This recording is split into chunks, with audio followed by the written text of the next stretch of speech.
Welcome back. The list of people waiting for organ transplants continues to grow. The list grew even longer due to the coronavirus pandemic as hospitals put surgery on hold. Now, during Organ Donor Month this August, people are being encouraged to register as donors. But myths and misconceptions still exist. The Organ Donor Foundation will be raising awareness and dispelling myths. To discuss this, we're joined by Singh from the foundation. Meena, thank you very much for joining us this morning. You are the recipient of an organ, so you know firsthand how it can change lives. But for the flip side of the coin, tell us how people's lives have been affected over the past more than a year when operations were put on hold and fewer people registered and donated organs. Good morning, and thank you so much for having the Organ Donor Foundation on your show. Yes, COVID-19 has had a devastating impact on transplants and, even living donor transplants as well.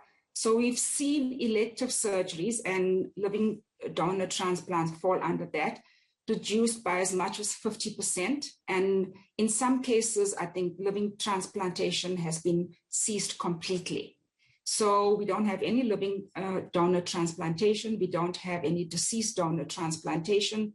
So if you're looking at the developed world, you're looking at between 50 to 90% impact on transplantation. And in countries like South Africa, the effect is even greater. It's understood because if you look at COVID-19 and you look at the pandemic, all the resources, medical resources, are currently focused on trying to curb the spread, trying to handle each peak as it comes. So we get beds in ICU that are now being reserved for COVID-19 patients. In some cases, there are no beds. So for the transplant patient, that is simply not, you cannot do that because after transplant, you're required to recover in intensive care units, and those beds are simply not available. So transplants.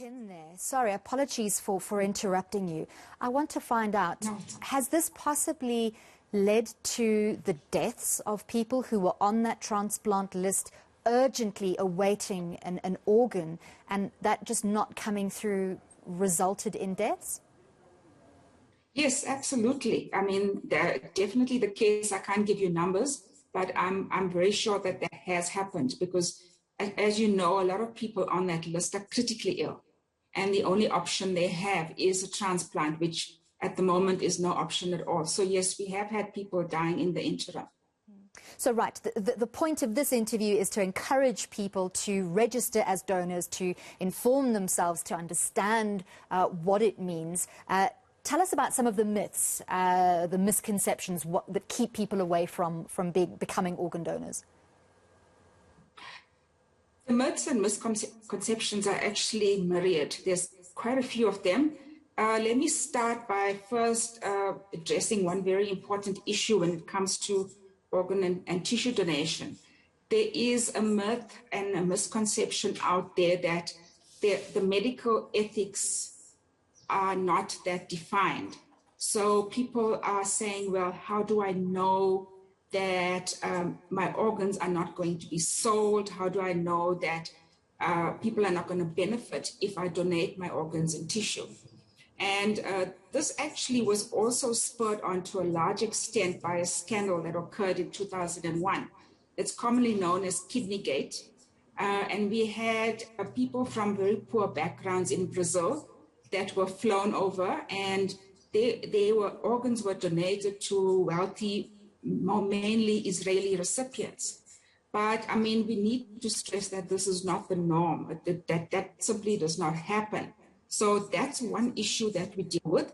Another common misconception is people say, if I'm a registered donor and I'm very sick or I'm in an accident, doctors will not work to save my life.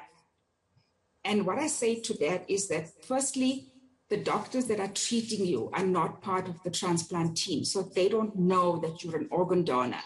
Secondly, they're bound by the Hippocratic Oath to preserve life at all costs. So they will do whatever is humanly possible to keep you alive. But that's quite a common myth.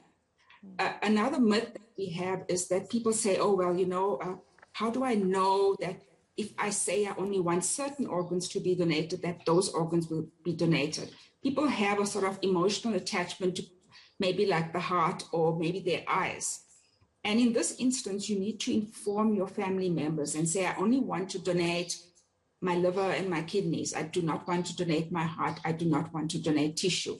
And that will happen. So that's also a very common myth and misconception.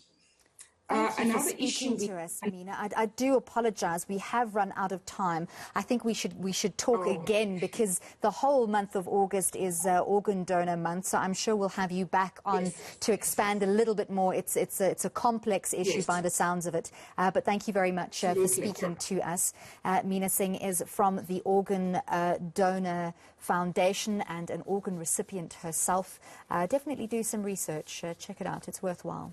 That's it for